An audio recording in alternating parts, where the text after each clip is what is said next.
So let's circle back a sec to the Costco engagement. And I want to return to that because I interviewed you about that, of course. And I know that when you first talked to them, they wanted to brush off Green Century. They're a big Yes, Fortune 500 company. They weren't interested in, although a billion sounds like a big number to me, probably a lot of the callers in the investment world, it's not, right? right. So how did when that happens, when a big company thinks it doesn't have to listen to these crazy little environmental investment fund, how do you respond and how do you get traction? So that's, we always first approach the company. We write a letter, we ask for a meeting. We're hoping we can just talk with them and through that engagement move them to make a change. But if not, then we have an escalation tactic, which is to file the shareholder resolution and bring it to a vote in front of all the shareholders. And that's what we did. During the course of filing the resolution, we're briefing other big institutional investors and trying to secure their support.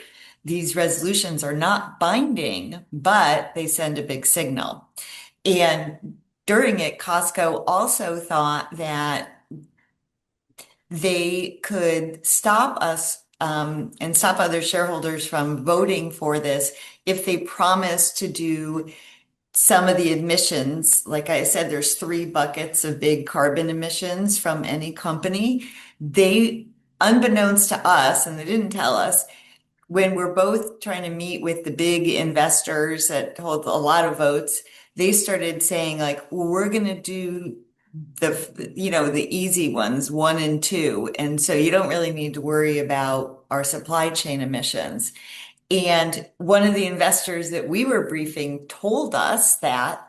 And so this is where the campaign experience helps, because then we switched our strategy and slide deck and started to, and even went to the media and started talking about this.